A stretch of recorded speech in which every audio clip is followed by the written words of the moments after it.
হযরত মাওলানা মুফতি আফজাল হোসেন সাহেব থেকে আমরা সুন্দর আলোচনা শুনেছি দলিল ভিত্তিক। আমরা যেন তিনি কথাগুলো মেনে আমল করতে পারি, রব্বুল আলামিন যাতে আমাদেরকে ক্ষমতা দেন। সবাই বলি আল্লাহুম্মা আমিন। হাজির মজলিস, আমরা ইনশাআল্লাহ একের পর এক আজকে প্রায় ৫ম দিন হয়ে যাচ্ছে। আমরা ঈদ মিলাদুন নবী 11 দিন মাহফিলের মধ্যে ইনশাআল্লাহ আমরা সফলভাবেই আমরা প্রতিটা ধাপ অগ্রসর হচ্ছি। কি বলেন আপনারা? কি বলেন? আমরা ঐতিহ্যবাহী ফন্দান দরবার সবাই নতুন ভাবে আমরা শুরু করছি ১ থেকে 11 রবিউল আউয়াল এই মাহফিল। এই মাহফিল যাতে সারা জীবন থাকে, সব সময় থাকে। একদিন আমরা থাকবো না, আপনি থাকবেন না, কিন্তু মাহফিল থাকবে, ঠিক কিনা? আল্লাহ যদি কিয়ামত পর্যন্ত এই ঈদ মিলাদুন নবী উপলক্ষে, আমার দয়াল নবীর জন্মদিন উপলক্ষে যেন এই মাহফিল থাকে, আল্লাহ যেন কবুল করে। আল্লাহুম্মা আমিন। যাই হোক, এখন আপনাদের সামনে মূল্যবান আলোচনা নিয়ে আসতেছেন ঐতিহ্যবাহী ফন্দান দরবার শরীফের মুবাল্লিগ কোকিল কণ্ঠস্বর হযরত মাওলানা মুফতি নাজিমুদ্দিন মাসুমি সাহেব। তিনি আজকে সাবজেক্ট হলো মক্কা বিজয় ইসলামের ভূমিকা। মক্কা বিজয় ইসলামের ভূমিকা ইনশাআল্লাহ তিনি সুন্দর আলোচনা করবেন। আপনারা মনোযোগ সহকারে আলোচনাগুলো শুনুন। আলোচনা, কারণ আলেম ওলামার কথাগুলো নীরবে শুনলেও আমাদের অনেক উপকার আসবে, ঠিক কিনা? কারণ দেখেন, হাতের পাঁচ আঙ্গুল যেভাবে সমান নয়, সব আলেমগুলো সমান নয়, ঠিক কিনা? আজকে বাংলাদেশের বিভিন্ন অবস্থা, বিভিন্ন অঞ্চলে ফেসবুক, ইন্টারনেট, ইউটিউবের মাধ্যমে আজকে আহলে সুন্নাত জামাতের বিরুদ্ধে, দরবার শরীফের বিরুদ্ধে আজকে বিভিন্ন আলেমগুলো কথা বলতেছে, ঠিক কিনা? একমাত্র তারা যে এই যে কথাগুলো বলে, নাই কোনো কোরআন হাদিসের ভিত্তি, নাই কোনো আল্লাহ ওলিদের আদর্শ মতে নবীজি সুন্নাত তরিকা, আছে শুধু মন গড়া কথা, ঠিক কিনা? তারা শুধু একটা দলকে দালালি করতে চায়। যাই হোক, আমরা সবসময় বলে থাকি যে ফুরফুরা সিলসিলা কোনোদিন কোন দেশের, কোন প্রধানমন্ত্রীর, কোন ব্যক্তির দালালি করে না। আমরা কোন ব্যক্তি দালালি করি না, আমরা একমাত্র আল্লাহ এবং রাসূলের দালালি করি, ঠিক কিনা? আমরা দেখেন ফান্দান দরবার শরীফ, দেখেন সাসিনা দরবার শরীফ, দেখেন সোনাকান্দা দরবার শরীফ, দেখেন ফুলতুলি দরবার শরীফ, দেখেন জনপুর দরবার শরীফ, প্রত্যেকটা হক দরবার। এই দরবারে গেলে কোনো গান বাজনা নাই, এই দরবারে কোনো বেলাবিনি নাচ নাই, এই দরবারে কোরআন হাদিসের বাহিরে কোনো কাজ নাই, ঠিক কিনা? যাই হোক, আমরা এটাই চ্যালেঞ্জ করি যে আমাদের সমালোচনা ফেসবুক, ইন্টারনেট, ইউটিউবের মাধ্যমে না করে আমাদের দরবারগুলোর খোঁজখবর নেন। দরবারগুলো খোঁজখবর নেন, এই দরবারগুলো কোরআন হাদিসের ভিতরে আছে কিনা। যদি না থাকে, ওই বিশ্বাসদেরকে আটকান যে আপনারা যে মাইকে বলেন, কিন্তু আপনার কথা কাজে ঠিক নাই। জিজ্ঞাসা করেন, কিন্তু এই পেছনে গিয়ে সমালোচনা করার কোনো প্রয়োজন নাই। কারণ এক কথা মনে রাখবেন, এই বাংলাদেশ একমাত্র সুন্নি জামাতটা প্রতিষ্ঠিত হয়েছে খানকাওয়ালাদের কারণে। খানকাওয়ালাদের কারণে, তাদের পরিশ্রমে, তারা তাসাউফের ভিক্ষার কারণে, তাসাউফের শিক্ষার কারণে আজকে মানুষগুলো যাদের মাথায় টুপি ছিল না, আজকে তাদের মাথায় টুপি উঠে গেছে। যাদের টুপির নিচে দাঁড়িয়ে ছিল না, এই খানকাওয়ালাদের মাধ্যমে আজকে দাঁড়িয়ে এসেছে। যার তাসবিহ মধ্যে ঠিকতো না, আজকে তারা এশার নামাজের পরে এবং ফজর নামাজের পরে তাসবিহ করে। আজকে যারা আপনার মুরাকাবা, ফাতিহা শরীফ, জিকির আজকে কিচ্ছু চিনতো না, কিন্তু আল্লাহর ওলিরা তারা একবার ঠুক করেও, দুইবার ঠুক করেও, তিনবার ঠুক করেও পাউডার ল্যাংড়ায়া মানুষের বাড়ির গেছে, একমাত্র মানুষকে হকভাবে তরিকার কাজ, তাসাউফ শিক্ষা দেওয়ার জন্য। আমি এটাই বলবো যে হক ধর্মের সাথে থাকেন, হকের পথে চলেন, ইহদিনাস সিরাতাল মুস্তাকিম রাস্তায় থাকেন, যে রাস্তা মুক্তির রাস্তা। যাই হোক, আমি লম্বা করব না। এখন আপনাদের সামনে আলোচনা নিয়ে আসছেন হযরত মাওলানা নাজিমউদ্দিন মাসুমি সাহেব, তিনি কি আলোচনা করার জন্য ঐতিহ্যবাহী ইফান্দার দরবার শরীফ থেকে আমি আহ্বান করতেছি।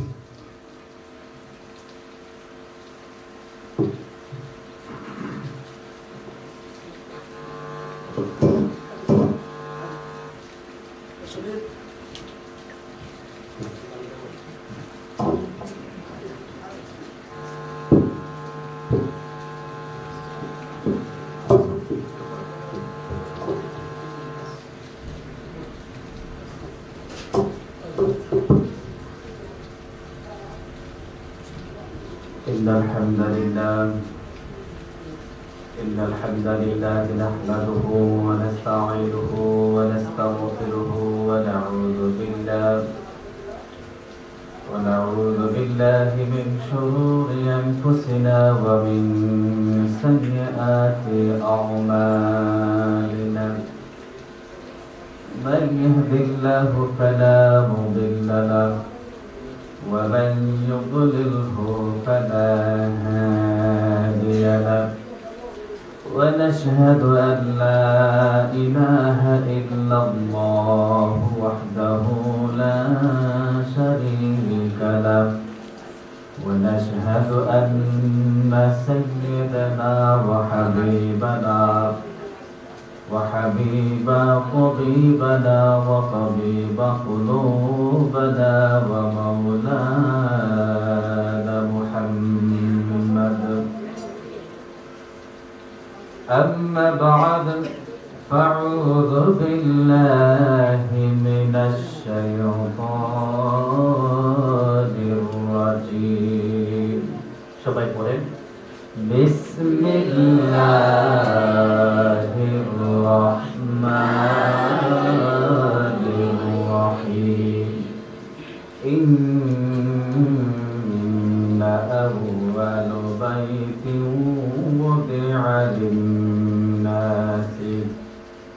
wudi'a للناس كالذي ببكة مباركا وهدى للعالمين.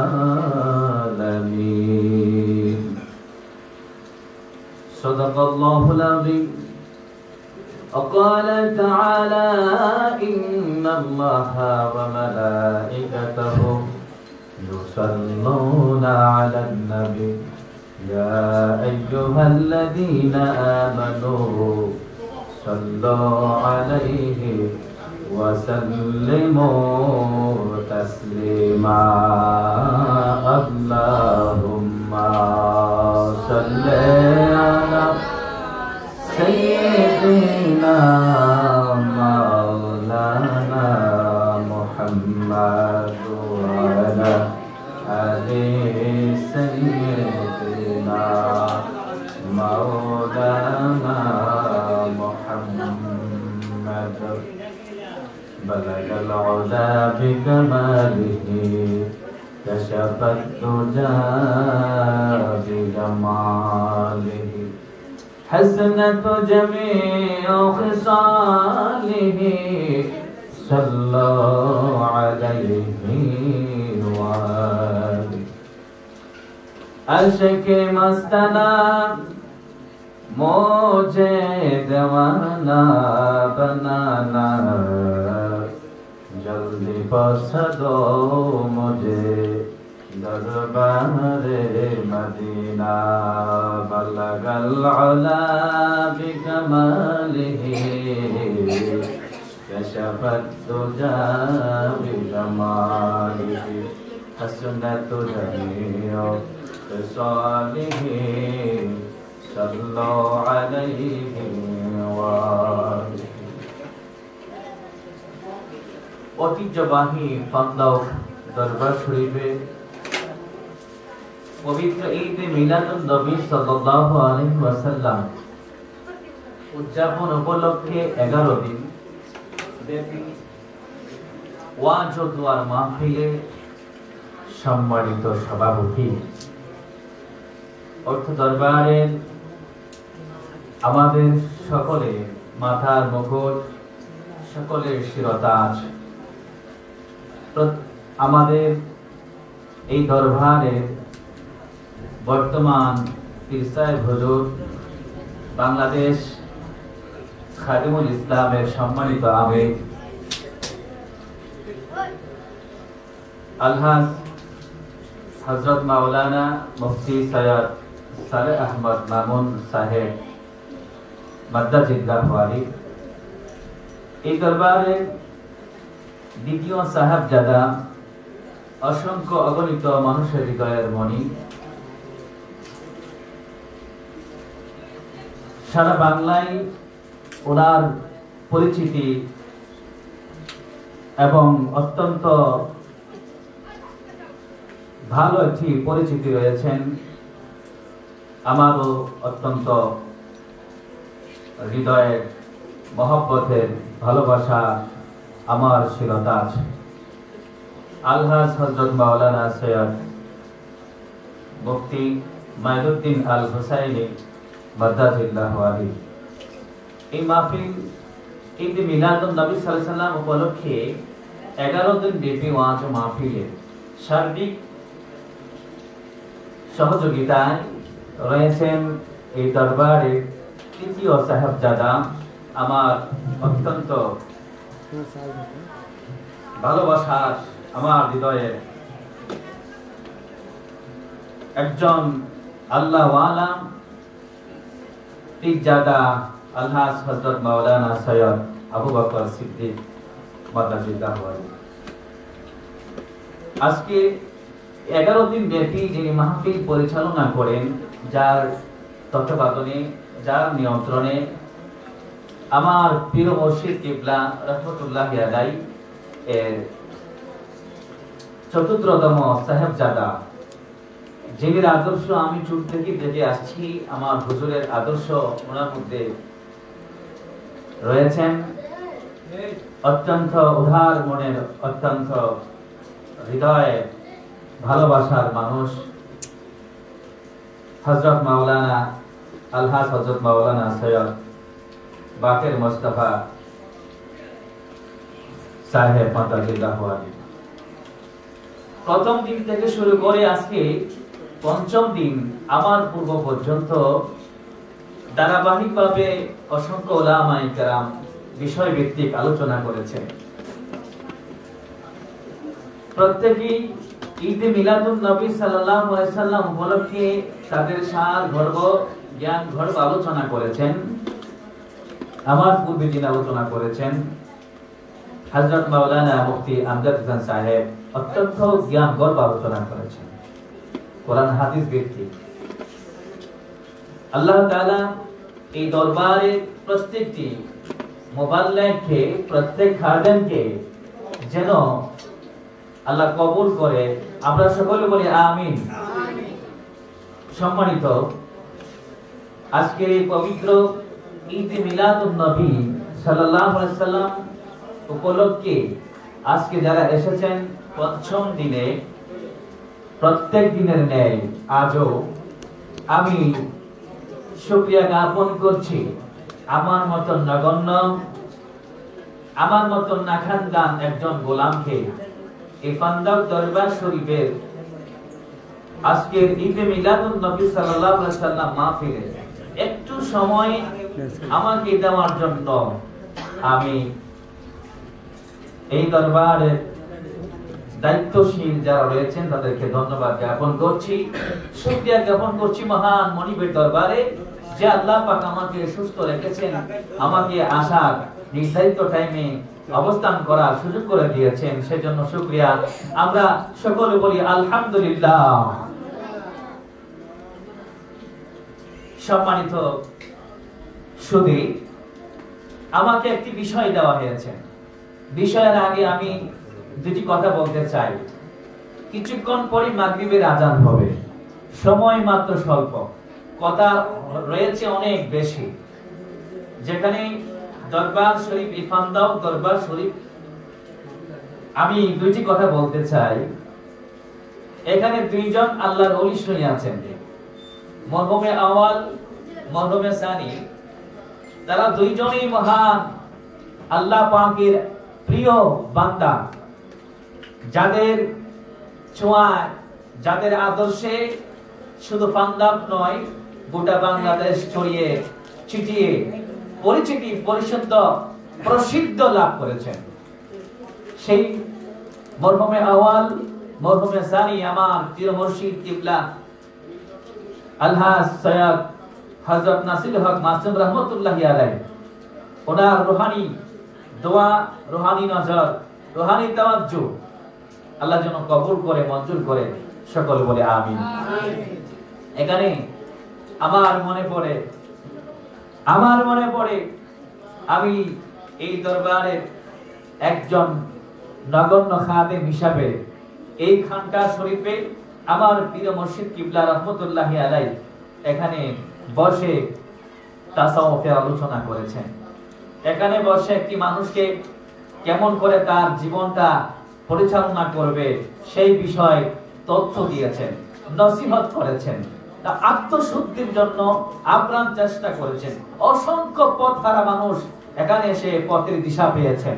এখানে এসে অসংখ্য মানুষের তাদের হৃদয়ের খোরাক হিসাবে এখানে এসে হৃদয়কে পরিশুদ্ধ করতে পেরেছেন।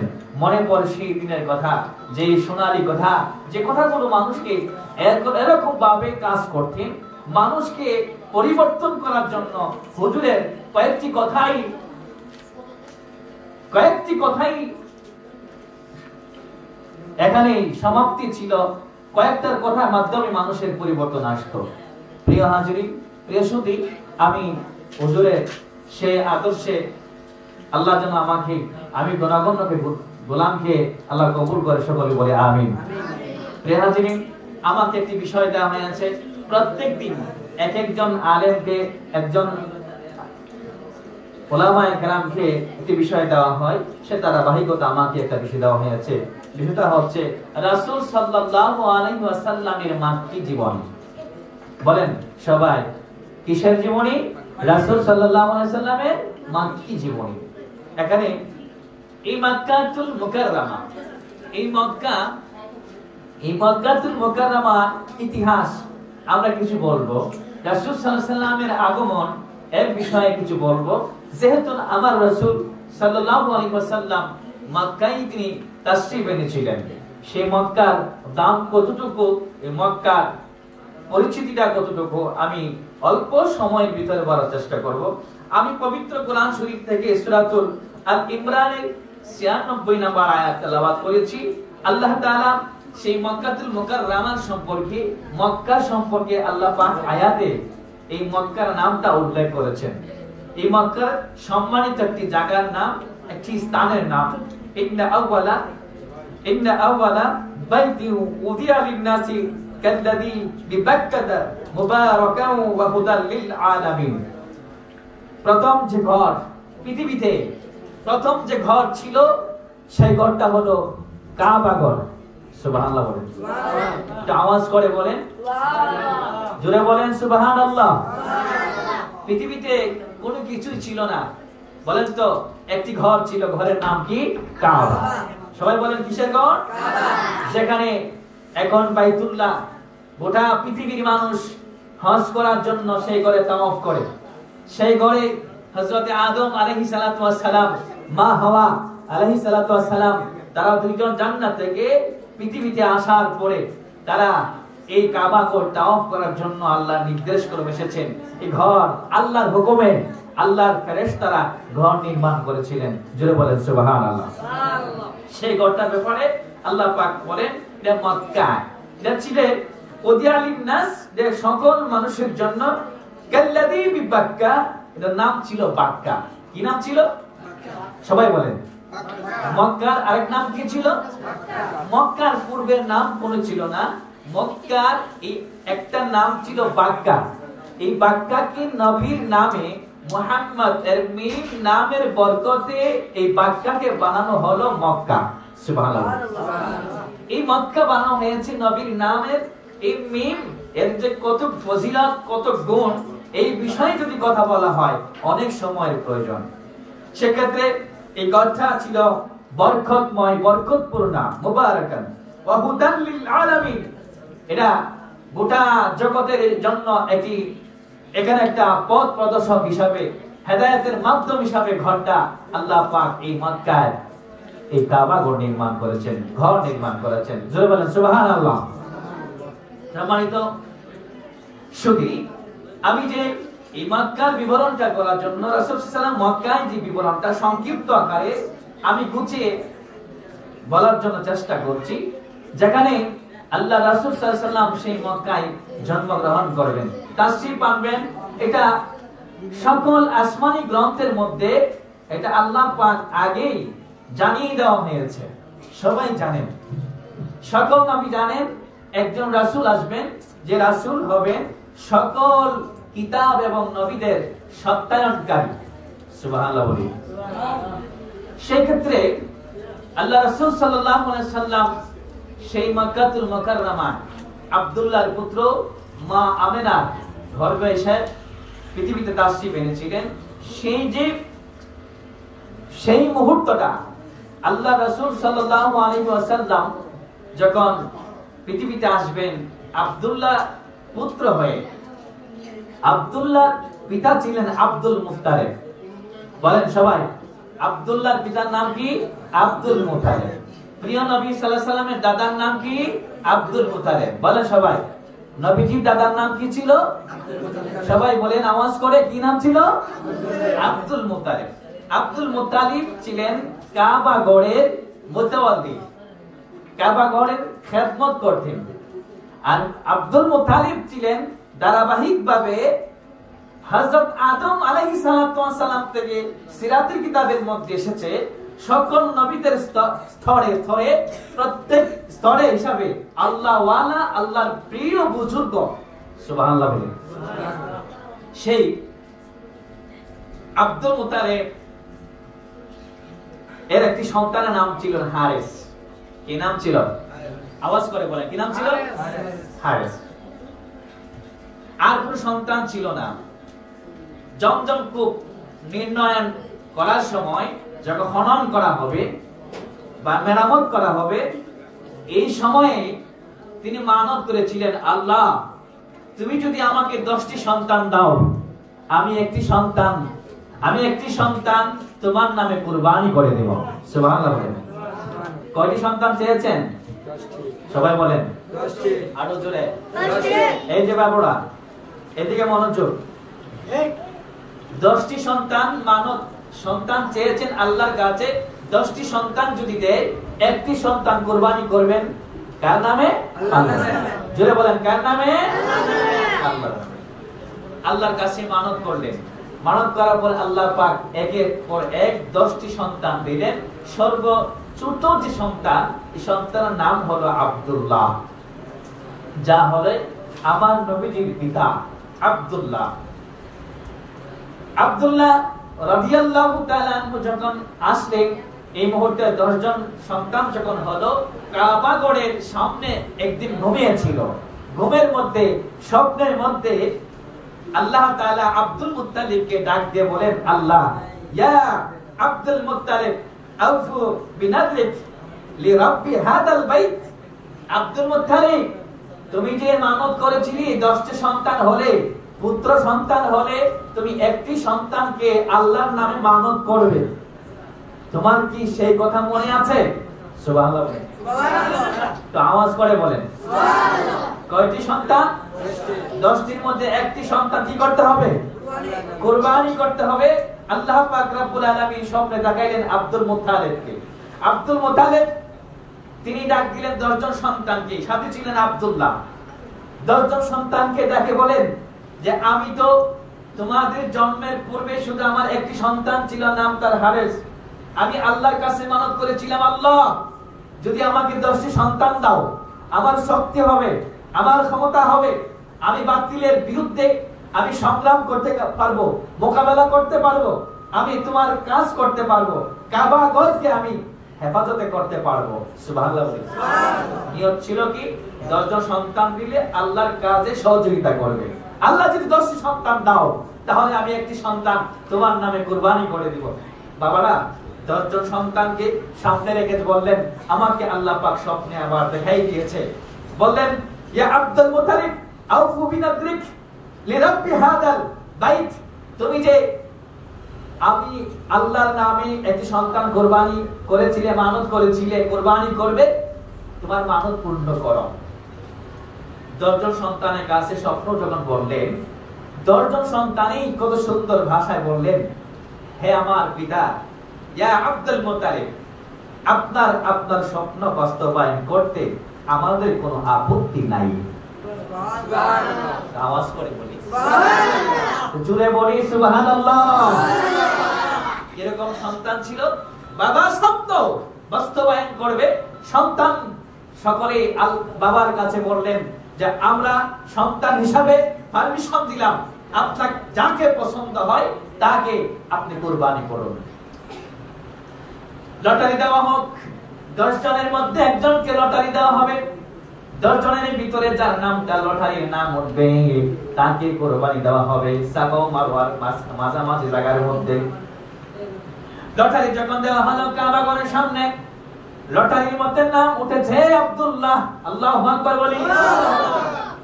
আব্দুল্লাহ রাদিয়াল্লাহু তাআলা নাম উঠলো। সেই লটারির মধ্যে আব্দুল্লাহর বোনেরা বললেন, বাবা আব্দুল মুত্তালিবকে, এই ছোট্ট আমার ভাই, কত সুন্দর চেহারাটা, দেখলেই যেন মায়া মায়া লাগে। সুবহানাল্লাহ বলি। আব্দুল মুত্তালিব বলে, আমিও তো আমার সব সন্তান চাইতে এই সন্তানকে কেন জানি ভালো লাগে, আমি বলতে পারবো না। 10 জন সন্তানের মাঝে আমার ছোট্ট সন্তান আব্দুল্লাহকে আমার বেশি ভালো লাগে, বেশি পছন্দ লাগে, কিন্তু তার নামটা লটারি এসেছে, আমি কেমন করে কোন কাজ করে আমি তাকে কুরবানি করব, আবার নাই করব। সুবহানাল্লাহ বলি।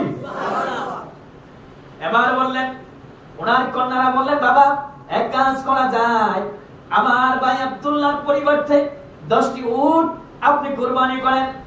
আপনি 2টি নাম, একটি নাম রাখেন আব্দুল্লাহর নাম, আরেকটা নাম রাখেন 10টা উট, যেই নামটা উঠবে ওই নামটা কুরবানি করা হবে। আব্দুল মুত্তালিব সেই নিয়ম অনুযায়ী লটারি দেওয়া হলো। একটা নাম হলো আব্দুল্লাহ, আরেকটা নাম হলো 10টা উট। আব্দুল মুত্তালিবের এই রকম ভাবে যখন লটারি টান দেওয়া হয়, প্রত্যেকবার টানে আব্দুল্লাহর নাম ওঠা হয়। আল্লাহু আকবার। 10টা করে বারবার যখন দেওয়া হয়, একবার নয়, 2 বার নয়, 7 বার নয়, 8 বার নয়, 9 বার দেওয়ার পরে, 10 বার দেওয়ার পরে, 10 10 100টা উট যখন কুরবানি করলেন, 100 বারের মাথায় আমার আল্লাহ পাক রব্বুল আলামিন এর পরের বার যখন লটারি টান দেওয়া হয়ে গেছে, পরের বার টানের মধ্যে 10টা উটের নাম এসে গেছে। সুবহানাল্লাহ। তাহলে আব্দুল্লাহর পরিবর্তে 100টা উট আল্লাহ পাক কুরবানি কবুল করেছেন। সুবহানাল্লাহ বলেন। সুবহানাল্লাহ। আমরা শুন, হযরত ইব্রাহিম আলাইহিস সালাতু ওয়াস সালাম ইসমাঈলকে কুরবানি করবে।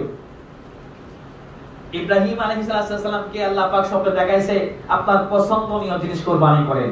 পছন্দনীয় জিনিস কুরবানি করতে দেখা যায় যে ইসমাঈলের আপন সন্তান, এত আদরের কলিজার টুকরা, 85 বছর বয়সে, 80 বছর বয়সে আল্লাহর কাছে দোয়া করে সন্তান নিয়েছে, রাব্বি হাবলি মিনাস সালিহিন, কিন্তু সন্তানকে কুরবানি করবে, তার আদরের সন্তান, কিন্তু আল্লাহ পাকের হুকুম মানতে হবে। চিন্তা করলো কি করা যায়, ইসমাঈলের পরিবর্তে উট কুরবানি করে, বেড়া কুরবানি করে, দুম্বা কুরবানি করে, ছাগল কুরবানি করে, কোন কুরবানি অ্যাকসেপ্টেড হয় না। কুরবানি আল্লাহ পাক পছন্দ করেন ইসমাঈলকে। আর শেষ পর্যন্ত আল্লাহ পরীক্ষায় পাস করে ইসমাঈলের পরিবর্তে জান্নাতি দুম্বা দিয়া আল্লাহ পাক ইসমাঈলকে কবুল করে নিলেন। সুবহানাল্লাহ। এজন্য আমাদের বলেন, আমি 2 জাবিহিনের সন্তান, আমি ইসমাঈলের সন্তান, আমি আব্দুল্লাহর সন্তান, আমার দাম কম নয়, আমার দাম অনেক বেশি, আমার বংশ মর্যাদা অনেক বেশি, সবচেয়ে বেশি। আমার বংশের নাম হলো কুরাইশ বংশ। যারা বলেন সুবহানাল্লাহ। সেই ব্যাপারে আল্লাহ রাসূল সাল্লাল্লাহু আলাইহি ওয়াসাল্লামের ব্যাপারে নিজে বলেন, লাকাদ জাআকুম রাসূলুম মিন আনফুসিকুম। আল্লাহ পাক সূরাতুল তাওবা 128 নম্বর আয়াতে বলেন, তোমাদের কাছে তোমাদের পক্ষ থেকে একজন রাসূল এসেছে। আর আমার নবীজি এই আয়াতটা তেলাওয়াত করেছেন, এটা ব্যাখ্যা করেছেন, তাফসীর করেছেন। আনাস রাদিয়াল্লাহু তাআলা নকল করা রাসূলুল্লাহ সাল্লাল্লাহু আলাইহি ওয়াসাল্লাম, লাকাদ জাআকুম রাসূলুম মিন আনফুসিকুম বিফাথিল ফা ওয়া ক্বালা আনা আনফুসাকুম। এখানে এই আয়াতটা তেলাওয়াতের পরে আল্লাহ রাসূল সাল্লাল্লাহু আলাইহি ওয়াসাল্লাম নিজে আনফুসাকুম আয়ের উপরে জবর দিয়েছেন। আনফুসিকুম এর অর্থ হলো তোমাদের কাছে তোমাদের মধ্য থেকে একজন রাসূল এসেছে।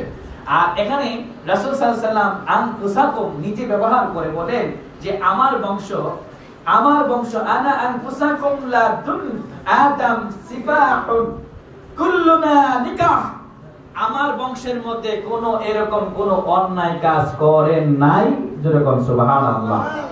আমার বংশের মধ্যে কোনো জিনা ব্যভিচারকারী নয়, আমার বংশের মধ্যে কোনো আমার সিরিয়ালের মধ্যে কোনো অন্যায়কারী নয়, আমার বংশের মধ্যে কোনো কলঙ্কর দাগ নেই, কালিমা নেই। আদম থেকে শুরু করে ঈসা নবী পর্যন্ত, ঈসা নবী থেকে শুরু করে আমার পিতা আব্দুল্লাহ পর্যন্ত প্রত্যেকেই ছিলেন আল্লাহ ওয়ালা, যেরকম সুবহানাল্লাহ। এরা এই সম্পর্কে আব্দুল মুত্তালিব এর বংশধর কুরাইশ বংশ। আসুন কুরাইশটাকে আমরা একটু বিশ্লেষণ করি। কুরাইশ বংশ, কুরাইশ মানে কি? কুরাইশ একটি সামুদ্রিক একটি প্রজাতির নাম, একটি বস্তুর নাম, একটি প্রাণীর নাম। কুরাইশ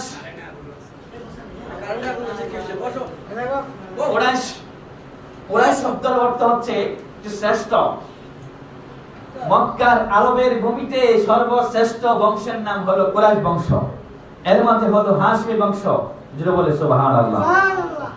সম্মানিত হাজিরিন, সময় স্বল্প, আজান মনে প্রায় আর কয়েক মিনিট বাকি আছে। কথাগুলো অনেক ছিল, অনেক ইতিহাস ছিল। আমাকে যে বিষয় দেওয়া হয়েছে রাসূলুল্লাহ সাল্লাল্লাহু আলাইহি ওয়াসাল্লামের মক্কি জীবনী, মক্কায় যে তিনি বিজয় করেছেন, এই বিজয় তো অনেক দূরে, কিন্তু প্রথমত আল্লাহর নবী সাল্লাল্লাহু আলাইহি ওয়াসাল্লাম যখন পৃথিবীতে আশ্রয় পাবেন, সেই মুহূর্তে আব্দুল মুত্তালিব কাবা ঘরের সামনে ঘুমাচ্ছিলেন। স্বপ্নে দেখে ওনার পিঠ থেকে একটা শিকল, একটা আমাদের পরিভাষায় বলা হয় জিনজির বা একটি রশি এরকম বের হয়েছে। এই রশিটা বের হতে হতে আসমান এবং জমিন, তার উচ্চতা ছিল পশ্চিম থেকে পূর্ব, দক্ষিণ থেকে উত্তর, গোটা পৃথিবীটা আছে গেল। এখানে এই রশিটা থেকে একটি গাছ নির্মিত হলো, গাছের ডাল শাখা প্রশাখা তৈরি হলো, প্রত্যেকটি পাতায় নূর চমকাতে ছিল।